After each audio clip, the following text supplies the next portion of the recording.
ایک لیب جیسی جموں کشمیر ہے. میں یہ کہوں گا کہ یہاں ایکسپیریمنٹ کیے جاتے ہیں. جب قبائلی یہاں آئے انہوں نے حملہ کیا تو یہاں اس وقت کشمیری ہی ایک ایسا دیش واسی تھا جو خود سرکشا کے لیے نکلا. انہوں نے نعرہ دیا حملہ آور خبردار ہم کشمیری ہے تیار. برہان وانی کا وہ دور یاد آتا ہے جب اس ٹیررسٹ کو مارا گیا، ٹھیک ہے نا، اور اس کے بعد اچانک سے ایک شفٹ دیکھا گیا. کہیں نہ کہیں ہمارے جو لوگ پالیسی میکرز ہیں کہیں نہ کہیں کھائیں گے نظر آ رہے ہیں. انہوں نے رشید راحل کو اس طرح سے نہیں اپنایا جس طرح سے اس کو اپنانا چاہیے. جب ہم ان سے پوچھتے ہیں کہ آپ پاکستان کا نام کیوں نہیں لے رہے ہیں کہ پاکستان اس میں شامل تھا، اور یہ ایک جگہ کی بات نہیں ہے، ہم لوگ زیادہ تر لوگوں سے جب بات کرتے ہیں تو وہ کسی بھی گھٹنا میں پاکستان کا نام لینے سے بچتے ہیں. میں بات کروں، کھل کر بات کروں تو کہیں نہ کہیں میرے بچے، میری بیوی بچے، میرے رشتہ دار، میرے دوست، میرے ہمسایہ، مجھے ان پہ نظر پڑتی ہے. مجھے سیکیورٹی سرکار دے سکتی ہے لیکن ان کو سیکیورٹی نہیں دے سکتی. پاکستان کے پاس ہے کیا اس کو نقصان ہو جائے گا. ہندوستان ایک ڈیولپڈ کنٹری ہے، یہاں کی اکنامی دن بدن بڑھ رہی ہے اور آنے والے وقت میں یہ وشو ایک ایسا سپر پاور بن سکتا ہے. 2014 سے لے کر 2019 کا دور اور 2019 سے لے کر 2024 کا دور، یہ جو دو پورے کارکال دیکھے ہیں نریندر مودی کے کشمیر میں، وہ کس طرح کے رہے ہیں کشمیر کے ہم؟ شاید ہی تواریخ میں کوئی ایسا وزیر اعظم ہمارا ہو جس نے ایسے اقدامات کیے. عمر عبداللہ کے رین کو کس طرح سے دیکھتے ہیں فی الحال؟ خود تو وہ اچھے ہیں لیکن اس کے ارد گرد بہت سارے ایسے لوگ ہیں جو نہیں چاہتے ہیں کہ سٹیبل ہو جائے اور ان کا ویژن آگے چلے. محبوبہ مفتی ذہنی طور بہت کمزور ہیں کیونکہ اس کو یہ پتہ نہیں ہوتا ہے کہ کب کیا کہنا ہے. اور راہل گاندھی کو ایز اے پولیٹیشین آپ کیسے دیکھتے ہیں؟ راہل گاندھی ایک پڑھے لکھے یوا ہے، اس میں کوئی دو رائے نہیں ہے، لیکن جو ان کی عمر ہے اس سے کہیں زیادہ وہاں لوگوں نے سیاست کی ہے. جیسا کہ ہم کافی دنوں سے کشمیر میں ہیں، 22 اپریل کو جو پہلگاؤں کے بیسرن گھاٹی میں گھٹنا ہوئی اس کے بعد سے ہی ہم لگاتار کشمیر گھاٹی سے رپورٹنگ کر رہے ہیں. ایک تو ہم لوگوں کا اپنا نظریہ رہا ہے چیزوں کو دیکھنے کا کیونکہ ہم لوگ گراؤنڈ زیرو پر تھے، لیکن شری نگر اور کشمیر میں یہ جو گھٹنائیں چل رہی ہیں یا جو کشمیر کے پولیٹیکل لینڈسکیپ لگاتار بدل رہا ہے یا ٹیررزم کو لے کر اگر بات کریں تو یہ گھٹنائیں ابھی سے نہیں، لگ بھگ 40 سے 50 سال سے لگاتار کشمیر بدلتا آیا ہے. تو ہم نے سوچا کیوں نہ ہم کسی ایسے سینئر جرنلسٹ سے بات کریں جن کو کشمیر سے جڑی جن کے پاس ہر جانکاری ہو اور ہم لوگ تفصیل سے سمجھ پائیں کہ آخر کشمیر میں یہ جو گھٹنائیں ہو رہی ہیں اور فی الحال کشمیر کا جو بھی حال ہے وہ کس اور مڑ رہا ہے. ہمارے ساتھ ہے کشمیر سے، شری نگر سے سینئر جرنلسٹ راشد راحل جی، جو ایشین میل نام کا اخبار چلاتے ہیں، اس کے فاؤنڈر بھی ہیں اور ایڈیٹر ان چیف بھی. تو سر بہت شکریہ ہمیں اپنا وقت دینے کے لیے. راشد سر، ہم لوگ آپ سے یہی جاننا چاہ رہے ہیں کہ 22 اپریل کی گھٹنا کے بعد اب تک کیا بدلا ہے کشمیر میں؟ سب سے پہلے میں جو پہلگام میں جو واقعہ ہوا ہم مذمت کرتے ہیں، وہ انسانیت سوز واقعہ تھا اور اس میں نہیں کہوں گا کوئی پرٹیکولر مذہب کا بندہ ہوگا جو ایسا کام انجام دے گا، اس کا کوئی مذہب نہیں ہے، وہ انسانیت میں شمار ہی نہیں ہوتا ہے. جہاں تک کشمیر کی صورتحال کا تعلق ہے، ہمیں پہلے تھوڑا پیچھے جانا چاہیے. یہ واقعات آج نہیں ہو رہے ہیں. جب ہندوستان اور پاکستان بنا 1947 سے، تب سے لے کر اب تک بہت سارے واقعات ہوئے ہیں اور جموں کشمیر کے حوالے سے جو پالیٹکس کھیلی جا رہی ہے دونوں ممالک میں، تو ایک لیب جیسی جموں کشمیر ہے. میں یہ کہوں گا کہ یہاں ایکسپیریمنٹ کیے جاتے ہیں. جب ہم 1947 کی بات کر رہے ہیں، جب قبائلی یہاں آئے انہوں نے حملہ کیا تو یہاں اس وقت کشمیری ہی ایک ایسا دیش واسی تھا جو خود سرکشا کے لیے نکلا اور انہوں نے پاکستانی انوائڈرز کو، پاکستانی ان قبائلیوں کو اور پاکستانی آرمی جس میں شامل ہے according to major general of Pak army mister Khan, انہوں نے ایک کتاب لکھی ہے انویڈرز ان کشمیر. جب ہم اس کا حوالہ سنتے ہیں تو وہ قبائلی نہیں بلکہ ڈائریکٹلی پاکستانی آرمی تھی. لیکن جموں کشمیر کا عوام اس وقت شیخ محمود عبداللہ کی قیادت میں باہر نکلے اور انہوں نے نعرہ دیا حملہ آور خبردار ہم کشمیری ہے تیار. تو انہوں نے ان کو ہرایا، چاہے مقبول شیروانی کی بات ہو، چاہے کسی اور کی بات ہو.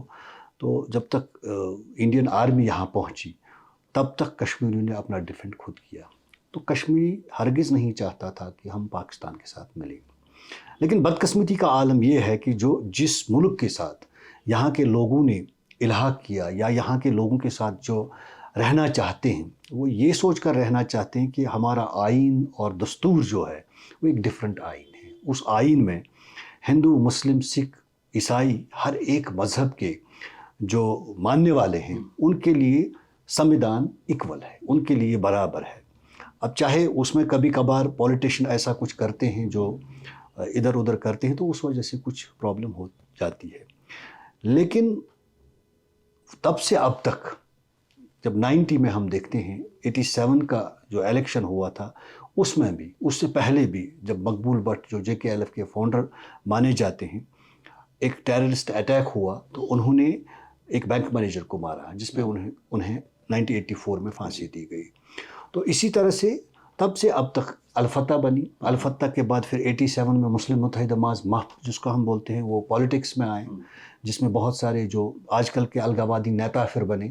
سید صلاح الدین تھے، بہت سارے مولانا عباس انصاری تھے، پروفیسر عبدالغنی بٹ صاحب تھے، اور بھی بہت سارے لوگ جو تھے جنہوں نے پھر ایک اور راستہ چن لیا. اس میں عبدالغنی لون بھی تھے جو بعد میں مارے گئے. تو کل ملا کر یہ کہا جائے گا کہ وہ ہرگز ٹیررزم کو بڑھاوا نہیں دیتے تھے اور نہ وہ ٹیررزم پر یقین رکھتے تھے. لیکن کہیں نہ کہیں ہماری سینٹرل گورنمنٹ کو چوک ہوئی ہے کہ ان کو اپنانے میں انہوں نے کہیں بخل کا اختیار کیا. یعنی کہ آپ کا یہ کہنا ہے کہ 87 کے جو چناؤ تھے جن کے بارے میں کہا جاتا ہے کہ ریگڈ ہوئے، نیشنل کانفرنس اور کانگریس کو اس میں کہیں نہ کہیں شاید ہار مل جاتی لیکن وہ جیت گئے، اور جس میں دھاندلی کی باتیں چلی، 100% نہیں جیت پائے لیکن وہ ایک بہانہ بنا. اگرچہ پاکستان کے ارادے کچھ ٹھیک نہیں تھے لیکن ان کا ارادہ بنا کہ اس وقت ایک ماحول بنا کہ آپ دیکھو جی آپ نے پالیٹکس میں شمولیت کی لیکن آپ کو آگے چلنے نہیں دیا. آپ سمویدھان کی بات کر رہے ہیں، آپ ایکول رائٹس کی بات کریں، آپ کو نہیں دیا جا رہا ہے، لیکن جو دلی والے چاہتے ہیں وہی ہو جاتا ہے. تو دھیرے دھیرے ایک ناراض طبقہ ہو گیا جس میں یاسین ملک بھی ایک ایسا جو آج کل جیل میں ہیں، جو JKLF کے لیڈر مانے جاتے ہیں، فاؤنڈرز میں سے ہیں. تو وہ پار چلے گئے اور انہوں نے باضابطہ وہاں ٹریننگ حاصل کی. اور کچھ لوگ پھر جب آئے تو یہاں انہوں نے پھر کس طرح سے رائے عامہ کو ہموار کیا، کس طرح سے انہوں نے یہاں لوگوں کو اپنے ساتھ ملایا، اور دھیرے دھیرے یہ ایک ایسی سچویشن پیدا ہو گئی. پھر کہیں نہ کہیں سرکار کو لگ رہا تھا کہ ہمیں کیا کرنا چاہیے، ان کو پتہ ہی نہیں تھا. ایون جو یہاں اس وقت فاروق عبداللہ کی گورنمنٹ تھی وہ یہاں سرکار اسمبلی نلمبت ہوئی اور گورنر جگموہن تھے، تو پھر ان کے دائرہ اختیار میں حکومت آئی اور یہاں کے جو پالیٹیشین میکسیمم تھے وہ جموں یا دلی، ممبئی اور پتہ نہیں کچھ لوگ دبئی اور لندن بھی چلے گئے. اور کشمیریوں نے ان ایام میں کیا سہا شاید آپ بھی جانتے ہوں گے، آپ نے بھی دیکھا ہوگا یا پڑھا ہوگا یا سنا ہوگا، لیکن زخم بہت لگے. اس میں کشمیری پنڈت انہیں یہاں سے اپنا جو جنم بھومی ان کی ہے، جو اپنی زمین جائیدادیں ہیں وہ چھوڑنی پڑی اور انہیں وہاں شرن لینا پڑا جموں کے ان ایریاز میں جہاں وہ کھلے آسمان تلے ٹینٹوں میں بیٹھتے. بالکل صحیح، یہ ایک حقیقت ہے، اس کو ہم اگنور نہیں کر سکتے. اور بہت زیادہ برے حالاتوں میں ان کو بہت وقت کاٹنا پڑا ہے. تو اس کے بعد جب ہم دیکھتے ہیں ایک منصوبے کے تحت چھٹی سنگھ پورہ مسکر ہوا، جب بل کلنٹن یہاں آئے تھے، اس وقت کے پریزیڈنٹ تھے، سکھوں کو مارا گیا. اسی طرح سے یہاں کشمیری پنڈتوں کو مارا گیا، وہاں ٹنگمرگ میں مارا گیا، ماس کلنگس ہوئی. اس کے علاوہ یہاں جو گاندربل میں کشمیری پنڈتوں وندہاما وہ کلنگ ہوئی. یہ صرف کشمیری پنڈت ہی نہیں بلکہ مسلم جو لوگ تھے ان کو بھی مارا گیا، گھروں میں جا کر گھس کر مارا گیا. اور اس طرح سے ایک سچویشن ایسی ہوئی کہ لاکھوں لوگ میرے خیال سے کل ملا کر اگر ہم حساب لگائیں تو وہ درگور چلے گئے، جھیلنا پڑا. اور پھر 1996 میں اس سے پہلے کاؤنٹر انسرجنسی شروع ہوئی. کاؤنٹر انسرجنسی کی وجہ سے انہوں نے بھی، وہ بھی ملیٹنٹ تھے، ملیٹنٹ پھر قومی دائرے میں آ گئے. پھر ان کا مزاج تو وہی تھا, انہوں نے بھی پیسے بٹورے, انہوں نے بھی ایسے کام کیے جس سے پھر سیکورٹی فورسز کی بھی بدنامی ہو, اور سیکورٹی فورسز بھی کہیں کہیں ایسے جب انہیں پتہ ہی نہیں تھا ہمیں کیا کرنا چاہیے, کس طرح سے ہینڈل کرنا چاہیے, تو اس آڈم میں عام لوگوں کو مسائل جھیلنے پڑے. اور مطلب آپ یہ کہہ رہے ہیں کہ سیکیورٹی فورسز کے لیے بھی ایک نیا ٹرف تھا اس وقت نیا ٹرف تھا, ان کو پتہ نہیں تھا. آج تو ان کو سب ایریاز کا پتہ ہے, آج تو انہیں پتہ ہے سچویشن کیسی ہینڈل کرنی. لیکن واقعی میں یہ کہوں گا کہ یہ ڈائریکٹلی جموں کشمیر کے لوگ اس میں انوالو نہیں ہیں. میکسیمم جو ہے وہ سرحد پار سے لوگ آتے ہیں اور ان کو وہیں سے کہیں نہ کہیں تیار کیا جاتا ہے, اس میں کوئی دو رائے نہیں. سر لیکن جب ہم آج کی رپورٹس پڑھتے ہیں, آپ نے پوری ٹائم لائن گنائی, ٹھیک ہے نا, بیچ میں کچھ چیزیں جیسے روبیہ سعید کا اغوا ہونا, اور اس کے بعد ٹیررسٹ کو چھوڑا جانا, پھر اس کے بعد یہ IC 814 ہونا, پھر اس کے بعد ٹیررسٹ کو چھوڑا جانا, تو یہ سب چیزیں جموں کشمیر سے کہیں نہ کہیں لنکڈ رہی ہے نا. JKLF کو بولا جاتا ہے کہ انہوں نے رابعہ سعید کو ابڈکٹ کیا, اس وقت اغوا کیا اپنی شرطیں منوانے کے لیے, جو بھی چیز ہے. تو یہ سارا ایک ماحول چلتا رہا جو زیادہ تر ویورز کو پتہ بھی ہوگا. لیکن ہم اس کڑی میں اگر آگے کی طرف بڑھے تو 2008 کے آس پاس جب یہ امرناتھ لینڈ جو جس کو بولا جاتا ہے 99 ایکڑ زمین دینے کا معاملہ آیا, ہم لوگ آگے کی طرف بڑھ رہے ہیں. تو یہ امرناتھ لینڈ والا وواد جو 99 ایکڑ والا تھا, کیا آپ کو لگتا ہے یہ سیاسی وواد تھا اس وقت؟ اس میں کوئی دو رائے نہیں ہے, یہ ایک سیاسی وواد تھا. کیونکہ آپ دیکھیے تب بھی جو تھوڑا سا اگر آپ ویورز کو سمجھا پائیں کہ وہ وواد کیا تھا.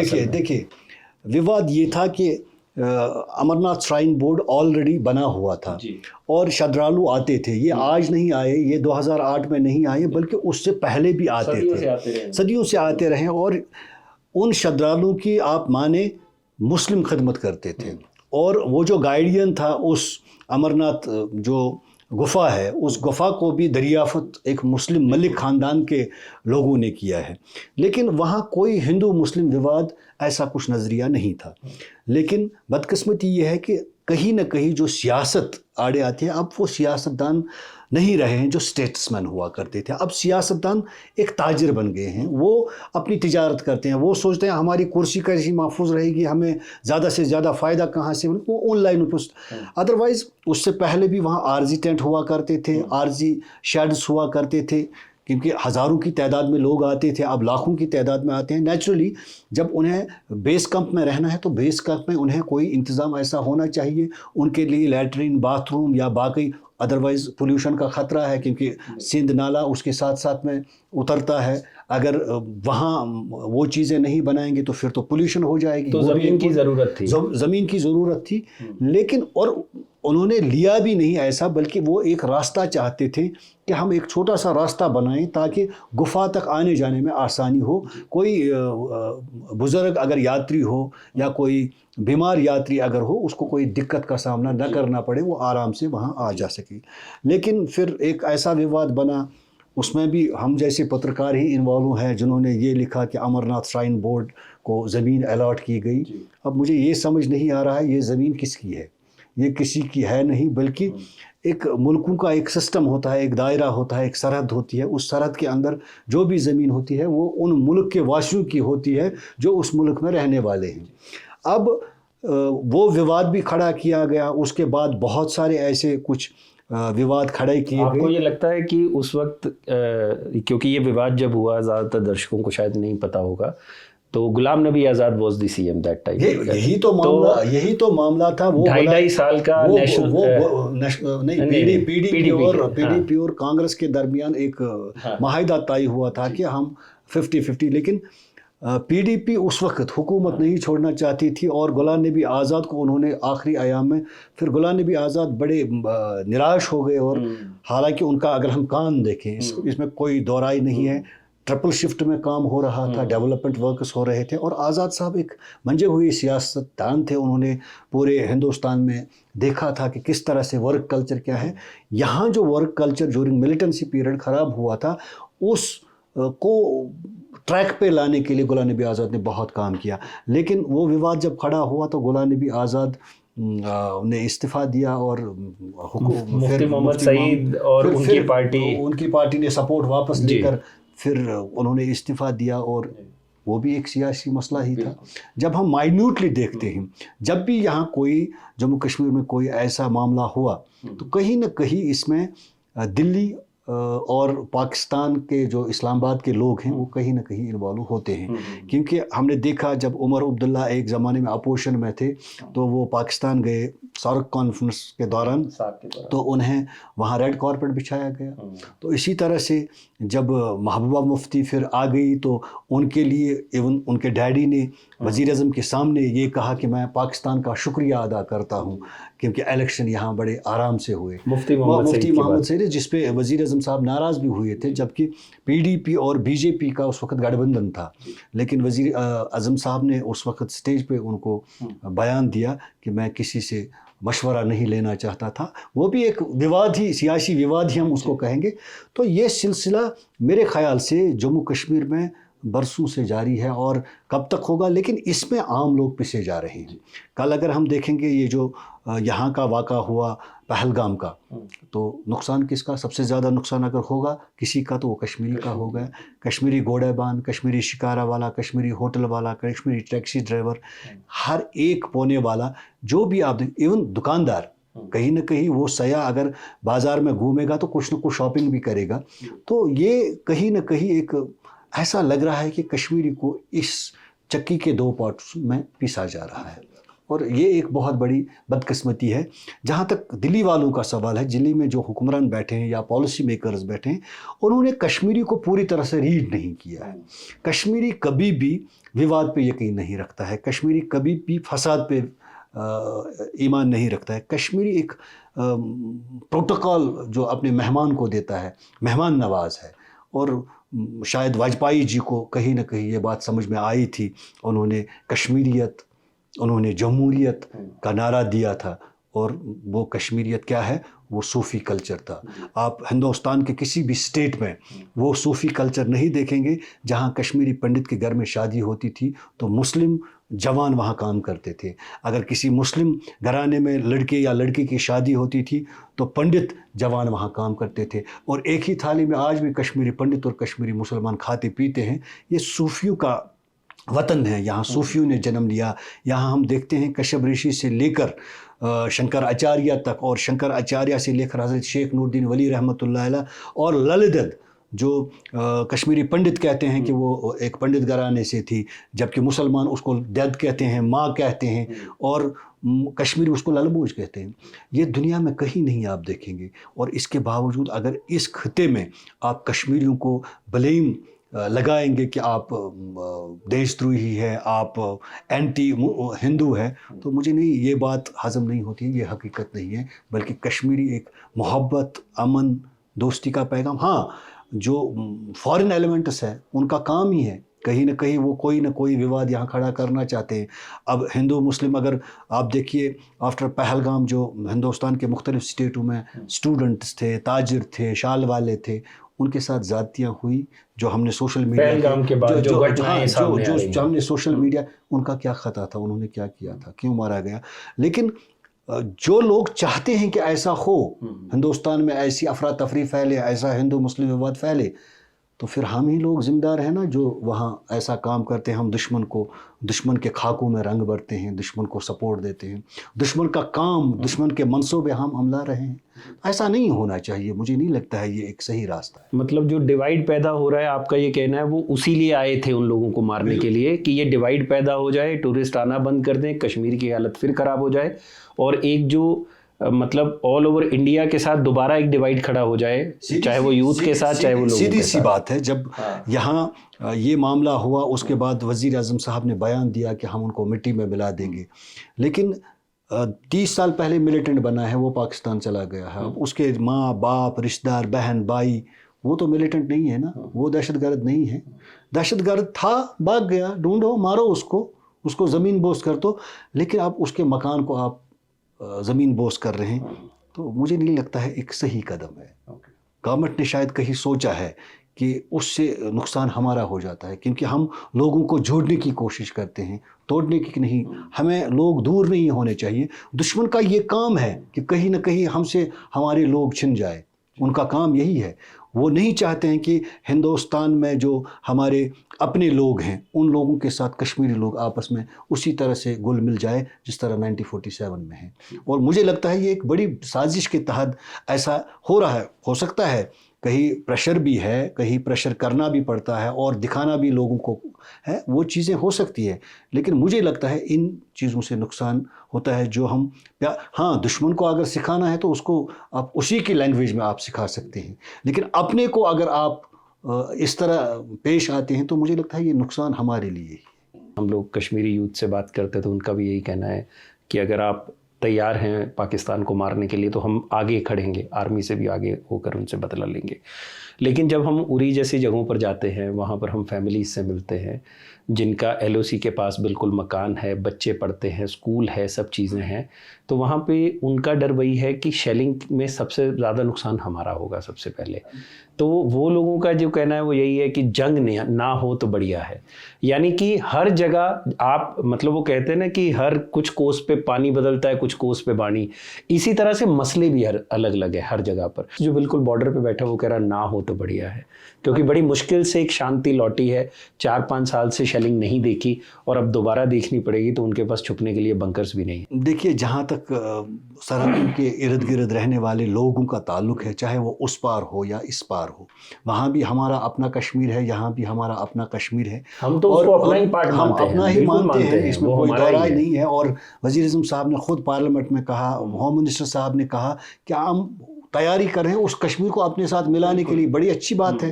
لیکن جب آر پار کے فوج آپس میں لڑتی ہے اور آپس میں وہ ایک دوسرے پہ شیلنگ کرتے ہیں تو نیچرلی اس پار بھی وہی کشمیری مرتا ہے اور اس پار بھی وہی اسی کا مکان ڈیمیج ہوتا ہے, اس پار بھی اسی کا مکان ڈیمیج ہوتا ہے. ان سبھی چیزوں کو مد نظر رکھ کر ایک ایسی پالیسی اپنانی چاہیے. مجھے لگتا ہے گورنمنٹ آف انڈیا نے جو پہلے 5 نکات لیے, چاہے انڈس واٹر ٹریٹی کو ختم کرنے کا, یا جو ان کے یہاں لوگ ہیں ان کو یہاں سے نکالنا, ان کے ویزا رد کرنا, یا واگا سرحد بند کرنا. دیکھیے پاکستان کے پاس ہے کیا, اس کو نقصان ہو جائے گا. ہندوستان ایک ڈیولپڈ کنٹری ہے, یہاں کی اکنامی دن بدن بڑھ رہی ہے اور آنے والے وقت میں یہ وشو ایک ایسا سپر پاور بن سکتا ہے. امریکہ بھی جانتا ہے, رشیا بھی جانتا ہے, فرانس, جرمنی, جتنے بھی بڑے طاقت ہیں وہ سب جانتے ہیں, چائنا بھی جانتا ہے کہ ہندوستان وشو میں ایک بڑا طاقت بننے جا رہا ہے. کیونکہ آج کل نیوکلیئر جنگ اتنا خطرناک نہیں ہے جتنا اکنامیکل وار ہے. اکنامی کے حساب سے دیکھا جائے تو انڈیا ایک بڑی گروتھ کی طرف جا رہا ہے. اگر جنگ ہوتا ہے, یہ جنگ ہم سٹارٹ کر سکتے ہیں, اس میں کوئی دو رائے نہیں ہے, لیکن جنگ ہم بند نہیں کروا سکتے. آپ دیکھیے سپر پاور رشیا ایک طرف ہے, دوسری طرف ایک چھوٹا سا انہی کی ریاست ایک زمانے میں تھی یوکرین. لیکن رشیا کو یہ لگتا تھا کہ میں 24 آورس میں یا 24 دنوں میں اس کو ختم کر سکتے ہیں, لیکن 1.5 سال ہو گیا. رشیا کا بھی نقصان, اور مجھے لگتا ہے زیادہ نقصان رشیا کا اس لیے ہوتا ہے کہ جو وہ سپر پاور تھا کہیں نہ کہیں وہ اس کا پاور اکانومی ڈاؤن ہو گئی اور اس کی لیول عالمی طاقتوں میں کم ہو رہی ہے. اور یہاں ایک اور بات یہ بھی میں کہنا تو جو سی پیک کا معاملہ ہوا ہے, جیسے چائنا کی رسائی, اب وہ بھی ایک ڈیولپڈ کنٹری ہے, ان کے پاس بھی بہت سامان جو بکنے کے لیے منڈیوں میں جاتا ہے, اس کو پتہ ہے کہ سب سے زیادہ اگر میرا سامان بکے گا تو وہ میرے ہمسایہ انڈیا کے پاس بکے گا, کیونکہ انڈیا کی آبادی اتنی ہے جتنا چائنا کے پیرلل اب ہونے جا رہا ہے. تو اسی طرح امریکہ جو سپر پاور ہے اس کو بھی یہ پتہ ہے, وہ کہتا ہے کہ میں انڈیا پہ ٹیکس نہیں لگاؤں گا, اتنا ٹیکس ریٹ جتنا باقی ممالک کو لگاؤں گا یہاں نہیں لگاؤں گا. کیوں نہیں لگائے, اس پہ شاید کچھ دنوں میں ایک ایگریمنٹ ہو سکتا ہے, جو خبروں میں ہم نے سنا ہے. اس کو یہ پتہ ہے کہ چائنا کے بعد اگر کوئی ملک یہاں پہ ہے تو وہ انڈیا ہے, کنزمپشن کے لحاظ سے, اور ایشیا میں اگر دوسرا بڑا ملک ہے تو وہ انڈیا ہے. لہٰذا وہ بھی چاہتے ہیں کسی نہ کسی طرح ہم انڈیا کو اپنے ساتھ رکھیں تاکہ ہم یہاں آرام سے اپنا مال بیچ سکیں. اب اکنامیکل وار ہے, اس اکنامیکل وار انڈیا ایک ایسی بدھیمان لوگ وہاں ہے جو اس بات پہ سوچ رہے ہیں کہ کس طرح سے ہم اپنے ملک کے لوگوں کو آگے اوپر اٹھائیں, ان کی اکنامی کو اور زیادہ مضبوط کریں, اور دنیا کے جو باقی ہم لگا سکتے ہیں, چائنا کے جو مال یہاں آتا ہے اس پہ ٹیکس لگا سکتے ہیں, ہم لگا سکتے ہیں جو امریکہ کا مال یہاں بکتا ہے اس پہ ٹیرفس لگ سکتے ہیں، اس میں کوئی یہ نہیں ہے. لیکن معاملہ یہ ہے کہ کچھ لوگ ہوتے ہیں پیچھے جو ذہنی طور خراب ہوتے ہیں، جن کا یہ مقصد ہوتا ہے کہ کہتے ہیں نا 2 کی لڑائی تیسرے کی جیت. جب 2 آپس میں لڑتے ہیں تو تیسرے کی جیت ہوتی ہے. تو میں نہیں سمجھتا ہوں کہ ہمارے جو چاہے فوجی سطح کے افسران ہیں یا جو سیاستدان ہیں یا جو ہمارے بیوروکریٹک لیول پہ جو ہمارے پالیسی میکرز ہیں، وہ اتنے کمزور سوچ کے ہیں کہ کوئی ہمیں کہے کہ ہم جنگ کریں گے تو وہ اٹھیں گے اور جنگ کریں گے. سر ایک چیز میں آپ سے اور جاننا چاہوں گا کہ 2013 سے پہلے 14 سے پہلے تک کانگریس رول تھا، ٹھیک ہے، 10 سال تک واجپئی صاحب کا بھی رول رہا اس سے پہلے. پھر نریندر مودی پکچر میں آتے ہیں تو 2014 سے لے کر 2019 کا دور اور 2019 سے لے کر 2024 کا دور، یہ جو 2 پورے کال دیکھے ہیں نریندر مودی کے کشمیر میں، وہ کس طرح کے رہے ہیں کشمیر کے؟ دیکھیے، ہم کسی بھی سطح میں اس بات کو اگنور نہیں کر سکتے ہیں کہ نریندر مودی جی کے دور میں کچھ ایسی چیزیں ہوئی جنہیں ہمیں بھولنا نہیں چاہیے. شاید ہی تواریخ میں کوئی ایسا وزیر اعظم ہمارا ہو جس نے ایسے اقدامات کیے ہو. آپ دیکھیے، کروڑوں لوگوں کو مفت راشن، جو بیچارے بھوکے ننگے رہتے تھے آج ان کے پاس مکان ہے، آج ان کو روٹی روزی ملتی ہے. اس کے علاوہ جو سرمایہ دار لوگ تھے وہ کس طرح سے زیادہ سرمایہ کما کے ایک عام انسان پہ ظلم کر کے ٹیکس چوری کرتے تھے، اور جب جی ایس ٹی لگا تو سب کچھ عیان. اور آن لائن سسٹم، سب سے بڑھیا بات جو ہے کہ آن لائن سسٹم جو ہوا ہے اس سے کرپشن پہ کافی حد تک قدغن لگ گئی. آج میرا سرکاری افسر مجھے یہ نہیں کہہ سکتا ہے کہ مجھے فرصت نہیں ہے، میں نے آن لائن کیا ہے، مجھے کیا پرابلم ہے، آن لائن کیا ہے.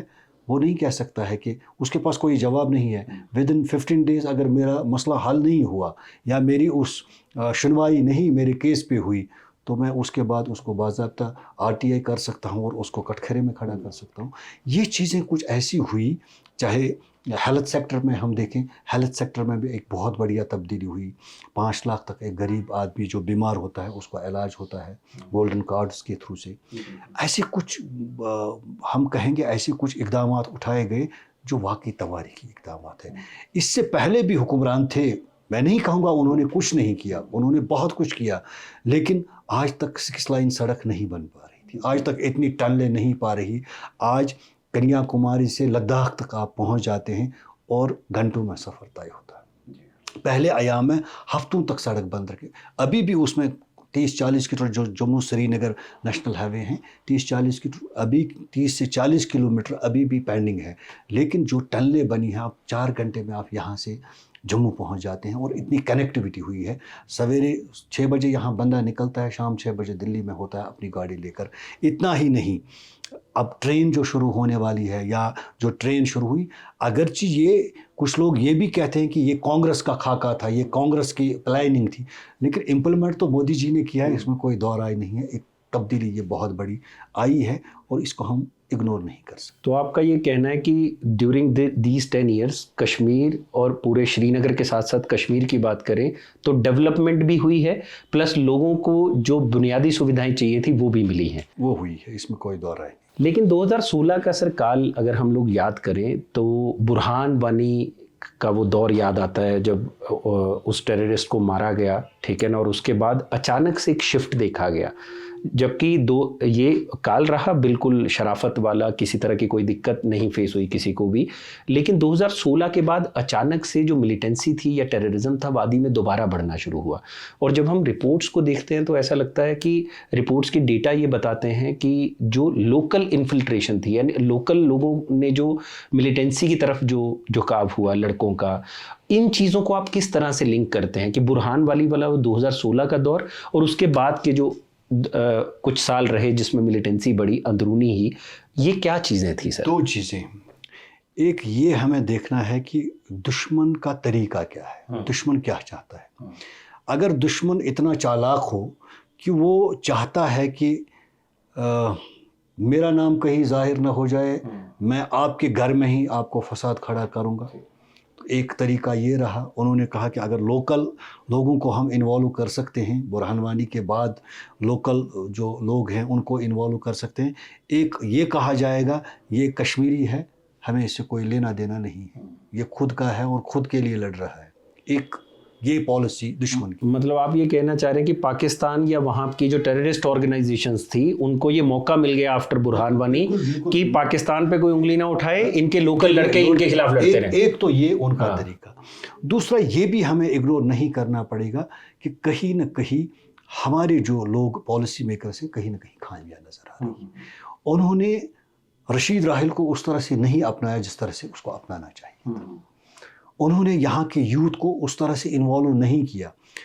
آپ دیکھیے پھر وہی 60 سال کے بعد وہی سرکار، وہی خاندان، وہی چیف، یہ کہاں لکھا ہے جب ایک سوری ٹو سے دیٹ خود وزیر اعظم صاحب کہتے ہیں کہ میں ایک چائے بنانے والا، پلیٹ فارم پہ چائے بنانے والا جب ہندوستان کا وزیر اعظم بن سکتا ہے تو ایک عام ناگرک پڑھا لکھا، قابل، ذہین، محنت کش اور ویژن رکھنے والا Kashmiri youth chief minister of Jammu and Kashmir کیوں نہیں بن سکتا؟ لیکن نہیں بنا۔ اس کا کارن کیا ہے؟ اس کا کارن یہی ہے کہ اب بھی وہ ایلیمنٹس یہاں موجود ہے دلی میں بیٹھے ہوئے جو ان لوگوں کو ہی سپورٹ کرتے ہیں۔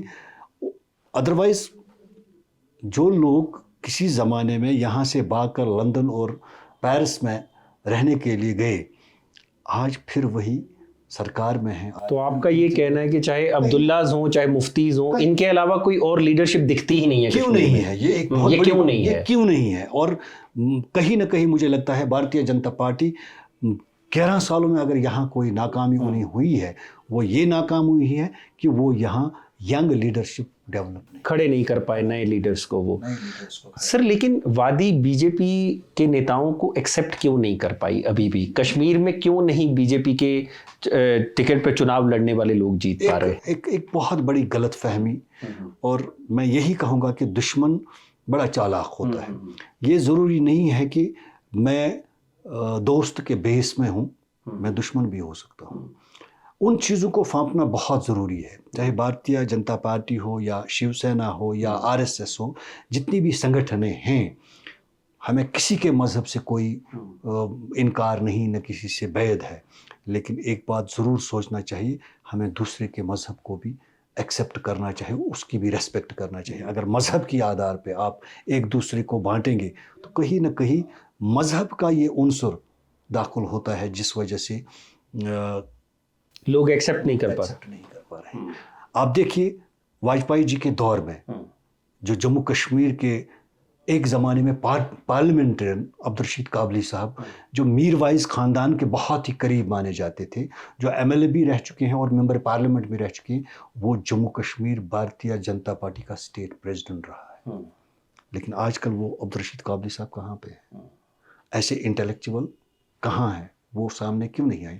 کہیں نہ کہیں ہمیں اپنے گریبان میں جا کے دیکھنا چاہیے کہ کہیں مجھے خرابی تو نہیں۔ میں تو دل کھول کر آپ کو کہتا ہوں کہ آ جاؤ، میں آپ کو گلے لگاؤں، لیکن آپ تیار ہونے چاہیے نا مجھے گلے لگانے کے لیے۔ اور آپ کو لگتا ہے کہ اگر یہ تھوڑا سا بھی پالیسی شفٹ ہو جائے بھارتیہ جنتا پارٹی میں چیزوں کو لے کر، اگر ویمنسے کی جو آپ باتیں کر رہے ہیں کہ یہ کوئی ڈیوائیڈ ہے دو قوموں کے بیچ کا، اگر یہ کم ہوتا ہے تو جو کشمیر وادی ہے وہ بی جے پی کے لیڈرز کو اپنانے کے لیے کوئی اس میں کوئی دورہ ہی نہیں ہے، اس میں کوئی انکار مجھے نہیں ہے کہ اگر آپ مجھے پیار سے ایکسیپٹ کریں گے تو میرا دل ہمیشہ کھلا رہتا ہے۔ یہ کشمیری کا اس کے جینز میں ہے۔ سر 2024 کا لوک سبھا الیکشن جب ہم دیکھتے ہیں تو غلام نبی آزاد صاحب نے ایک اپنی پارٹی بنائی، چناؤ لڑا، اس میں جو ہم سنتے ہیں کہ انہوں نے جو سامنے دکھ ہی رہا تھا اس دوران، جتنے بھی ٹکٹس انہوں نے بانٹے لوکل لڑکوں کو دیے، کوئی کسی بڑی فیملی سے نہیں آتا تھا، کوئی ایسا نہیں تھا کہ جو بہت رسوخ والا انسان تھا، لیکن پھر بھی وہ ایک سیٹ جیتنے میں کامیاب نہیں ہو پائے۔ کیا لگتا ہے آپ کو کیا کارن رہا؟ اس کے ایک دو کارن ہے جو مجھے ہم بات کرتے ہیں، مطلب ایک جب ہم یہ بات کر رہے ہیں کہ نیشنل کانفرنس کی ہی کیوں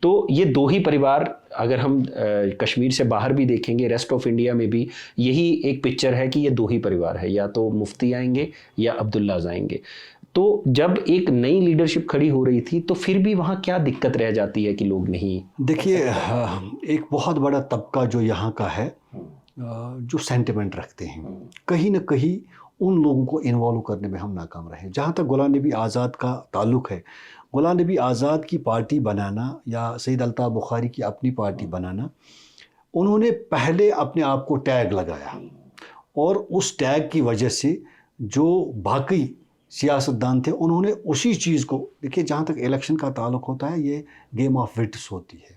اس وقت جذبات میں لوگ آ گئے، وہی لوگ جنہوں نے کل کی تاریخ میں مجھے ووٹ دیا آج کہتے ہیں آپ اچھے نہیں ہیں، میں نے اپنا صحیح ووٹ کا استعمال نہیں کیا.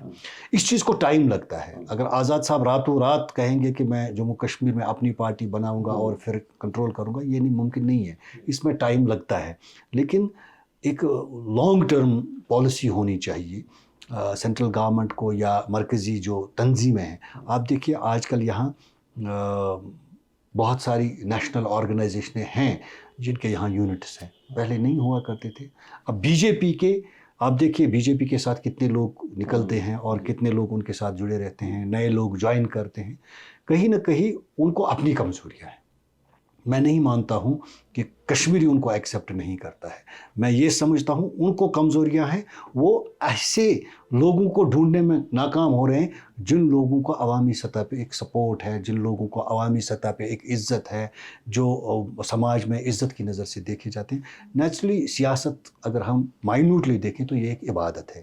اگر یہ رذالت بن گئی، اگر اس میں چور ڈاکو آ جائیں گے، اگر اس میں وہی لوگ آ جائیں گے جو کل تک کسی اور دائرہ پہ تھے، تو مجھے نہیں لگتا ہے وہ سیٹ نکال پائیں گے. جی سر، آپ وادی میں جو یہ گھٹنائیں ہو رہی ہیں 22 اپریل کو جو ہوا 2025 میں ہی، ابھی میں دیکھ رہا تھا آپ کا کیلنڈر بدل گیا. ابھی جب میں آپ کے روم میں آیا تو کیلنڈر پہ اپریل مہینہ چل رہا تھا، تو آپ کے ساتھ ہی آئے کیلنڈر بدل گیا، مئی کا مہینہ لگ گیا اس پہ. اس طرح سے کتنے کیلنڈر بدلے ہوں گے، کتنی گھٹنائیں ہوئی ہوں گی، کیلنڈر بدل جا رہے ہیں اور وہ چیزیں دھندلی پڑ جا رہی ہیں. لیکن پھر بھی نا ایک مسئلہ ختم نہیں ہو رہا ہے ابھی بھی. اور جب ہم لوگ باہر نکلتے ہیں، لوگوں سے بات کرتے ہیں، تو ان کی جو اوور آل بات چیت ہے اس کو بھی جو ہے صرف اس وجہ سے ہلکا کر دیا جاتا ہے کیونکہ جب ہم ان سے پوچھتے ہیں کہ آپ پاکستان کا نام کیوں نہیں لے رہے ہیں کہ پاکستان اس میں شامل تھا. اور یہ ایک جگہ کی بات نہیں ہے، ہم لوگ زیادہ تر لوگوں سے جب بات کرتے ہیں تو وہ کسی بھی گھٹنا میں پاکستان کا نام لینے سے بچتے ہیں. یہ کیوں ہو رہا ہے؟ اس کے بہت سارے وجوہات ہیں. ایک وجہ یہ بھی ہے کہ کشمیر ہب آف ایجنسیز ہے، یہاں ایجنسیوں کا بہت زیادہ نیٹ ورک ہے. اور اگر میں بات کروں، کھل کر بات کروں، تو کہیں نہ کہیں میرے بچے، میری بیوی بچے، میرے رشتہ دار، میرے دوست، میرے ہمسایہ، مجھے ان پہ نظر پڑتی ہے. مجھے سیکیورٹی سرکار دے سکتی ہے لیکن ان کو سیکیورٹی نہیں دے سکتی ہے، میرے پاس ہے نہیں. میں ایسے لوگوں کی بات کر رہا ہوں، کیوں لوگ کھل کر سامنے نہیں آتے. جب پہلگام انسیڈنٹ ہم دیکھتے ہیں، اتنی سیکیورٹی کے باوجود ان سیاحوں پہ حملہ ہوتا ہے، تو یہ کیسا ممکن نہیں کہ ایک اکیلا بندہ یہاں سے گھر جاتا ہے اور گاڑی میں، اور اس کو کہیں حملہ نہیں ہوگا، اس کو کہیں نہیں ماریں گے. یہ بھی ہو سکتا ہے، یہ کون سی بڑی بات. یعنی کہ اس وجہ سے آپ کو لگتا ہے کہ خوف ہے کہ اگر مطلب کہ وہ لائم لائٹ میں آ جائے گا، ٹھیک ہے نا، اگر وہ پاکستان کو گالی دیتا ہوا دکھائی دے گا تو ملیٹنٹس یا ٹیررسٹ اس کے گھر تک پہنچ سکتے ہیں. سی بات ہے، سیدھی سی بات. یہ ایک ڈر ہے، ایک سائیکی ہے. یہ ایک سائیکی ہے. 30 سال کی سائیکی 3 دنوں میں نہیں نکلے گی، 30 دنوں میں نکلے. اس کو سمے لگے گا. لیکن جس طرح پہلے لوگ ڈرتے تھے، مجھے نیشنل کانفرنس کے ساتھ کوئی وابستگی نہیں، اخبار میں اشتہار نکلتا تھا. 90s کی میں بات کروں، مجھے کسی بھی سیاسی جماعت سے کوئی وابستگی نہیں، میں استعفیٰ دے رہا ہوں، چاہے حلقہ پریزیڈنٹ ہو، بلاک پریزیڈنٹ ہو، ڈسٹرکٹ پریزیڈنٹ ہو، سب کے سب، کیونکہ لیڈر بھاگ گئے تھے، ان کے پاس سیکیورٹی تھی، ان کے پاس باہر مکان تھے، وہ چلے گئے. لیکن عام لوگوں نے استعفیٰ دیا. آج وہی بلاک پریزیڈنٹ، آج وہی ڈسٹرکٹ پریزیڈنٹ عہدے پہ ہیں، لیکن وہ واپس نیشنل کانفرنس میں آ گئے. آج انہیں اتنا خوف نہیں تھا جتنا تب خوف تھا. تو یہ دھیرے دھیرے مجھے لگتا ہے یہ خوف بھی دور ہو جائے گا اور لوگ کھل کر سامنے آ جائیں گے. اس میں کوئی دو رائے نہیں. سر 35 سے ہٹا اور اس کے بعد 370 ہٹی، تو اس کے بعد کشمیر مطلب اس ہٹنے کو کشمیری کس طرح سے دیکھتے ہیں، یہ جو آرٹیکل میں امینڈمنٹس ہوئیں، اور پلس یہ جاننا چاہ رہا ہوں کہ اس کے بعد کیا چیزیں بدلی ہیں کشمیر میں، شری نگر میں، یا نہیں بدلی ہیں؟ دیکھیے، آپ تو مجھ سے بھی زیادہ واقف ہے، آپ یہاں بیٹھے ہیں، آپ نے سب کچھ دیکھا کتنا بدلا ہے کتنا نہیں بدلا ہے. لیکن دھارا 370 ایک کہتے ہیں نا ایک پگڑی تھی کشمیری کے سر پر، ایک پگڑی تھی. انڈسٹریز یہاں تب بھی HMT فیکٹری تھی، 90 سے پہلے بھی یہاں سینٹرل گورنمنٹ کے آفسز بھی تھے، یہاں سینٹرل گورنمنٹ آفسز کو زمین بھی دی جاتی تھی. یہاں للت جیسا ہوٹل لیز پہ 70 سال کے لیے باہر کے بندے کو دیا گیا تھا. ایسے لیز پہ بہت ساری زمین جائیداد دی جاتی تھی. لیکن یہ ایک سمبولک تھا. کہیں نہ کہیں کشمیریوں کو ایسا لگ رہا ہے کہ ہم سے ہماری پگڑی چھینی گئی. ادروائز مجھے نہیں لگتا ہے کوئی ایسا چیز تھا دفعہ 370. کوئی دارہ نہیں تھا، کوئی دقت نہیں تھی. تب بھی باہر کا یہاں ہوٹل بنا سکتے ہیں، اور آج بھی آپ دیکھیے لیمن ٹری والوں نے یہاں کے جتنے بھی ہوٹلز ہیں ان کو لیا ہے. آپ دیکھیے باہر کے جتنے بھی کمپنیز ہیں ہوٹل، انہوں نے یہاں سے ان کے ساتھ شراکت کی. یہ تب بھی ہوتا تھا، یہ آج بھی ہو جائے گا. لیکن ایک سیاسی فائدہ پہنچانے کے لیے، ادروائز مجھے نہیں لگتا ہے یہ کوئی بڑا اتنا ایشو تھا. اگر ایشو ہوتا تو سب کشمیری سڑکوں پہ نکلتے تھے. جب یہ آہستہ آہستہ 1 لاکھ لوگ 30 سالوں میں مرے، ملیٹنسی کے شکار ہوئے، اگر آپ کی عزت پر آنچ آتی ہے، اگر آپ کو پریشانی ہوتی ہے، تو پھر آپ نکلتے اور سڑک پہ اپنے آپ کو مار دیتے. لیکن ایسا نہیں ہوا. کشمیری نہیں نکلے. کیوں نہیں نکلے؟ کیونکہ ان کو سمجھ تھی، اس پہلے کو کہ سمجھ تھی یار یہ کیا ہے، ہمیں روزگار چاہیے، ہمیں ترقی چاہیے. انسان کو لائف میں زیادہ سے زیادہ 50-60 سال آج کی لائف ہے، ان 60 سالوں میں خوشحال زندگی چاہیے. میرے بچے ایسے اسکول میں پڑھنے چاہیے. تو جب وہ نہیں ہوں گے تو آپ کوئی دھارا 370 لگائے یا دھارا 570 لگائے تو کوئی فرق نہیں پڑتا ہے. لیکن دیکھنا یہ ہے کہ روزگار میں کتنی ڈیولپ ہوئی ہے کہ نہیں ہوئی. آپ بتائیے کیا ہے چینج، اسی لیے وہ سوال ہے. کہ سب سے بڑا مسئلہ جو یہاں ہے ابھی وہ بے روزگاری کا ہے، کیونکہ باہر کے انڈسٹریلسٹ یہاں آتے نہیں ہیں. یہاں کا انڈسٹریلسٹ گروم نہیں ہوتا ہے، یہاں کا جو بزنس مین ہے وہ گروم نہیں ہوتا ہے. اور مجھے نہیں لگتا ہے یہاں ایسا کوئی را میٹیریل ہے جو باہر کا انڈسٹریلسٹ آئے اور یہاں سے پھر وہ اس کو مہنگا باہر سے ہی لانا پڑے گا را میٹیریل، پھر یہاں سے ایکسپورٹ وہاں ہی کرنا پڑے گا باہر کی ریاستوں میں وہ بیچنے کے لیے. تو کیوں آئے گا؟ اگر یہاں کا ایگریکلچر سیکٹر ہے، اگر یہاں کے اخروٹ ہے، اگر یہاں کے بادام ہیں، اگر یہاں کے سیب ہے، اس سلسلے میں کوئی ایسا بزنس ڈیولپ کریں جو یہاں کی پیداوار ہے. زعفران یہاں نکلتا ہے، اس کے لیے کوئی پروسیسنگ سسٹم کریں. مجھے لگتا ہے لوگوں کو روزگار اس سے مل سکتا ہے، اور سافٹ لونز یہاں کے پڑھے لکھے نوجوانوں کو دیے جا سکتے ہیں. وہ کام کر سکتے ہیں. کشمیری ایسا نہیں ہے. دنیا کے بڑے بڑے ممالک میں ایک کشمیری جاتا ہے اور اپنے آپ کا لوہا منواتے ہیں، اتنا جینیس کشمیری ہے. باہر کی کمپنیوں میں نیشنل ہیڈ کشمیری بنے ہیں. تو کیوں نہیں کر سکتے ہیں؟ لیکن بات وہی پہنچتی ہے، کہیں نہ کہیں ابھی بھی خامیاں ہیں جن خامیوں کو دور کرنا پڑے گا. آپ دیکھیے ڈرگ کا پھیلاؤ کتنا ہو رہا ہے. آپ پنجاب کو دیکھیے، جب پنجاب میں ملیٹنسی ختم ہوئی اس کے بعد وہاں ڈرگ کا پھیلاؤ ہوا. کشمیر میں جب یہاں دفعہ 370 کے خاتمے کے بعد جو ایک نیا موڈ یہاں کی سوچ کو لگا تو یہاں ڈرگ پھیل گیا. سرکاری اعداد و شمار کے مطابق 15 لاکھ جو یوتھس ہیں، جن میں لڑکیاں بھی شامل ہیں، جس میں لڑکے بھی شامل ہیں، جس میں بچے چھوٹے بھی شامل ہیں، جس میں بزرگ بھی شامل ہیں، وہ ڈرگ کا استعمال کرتے ہیں. کیوں؟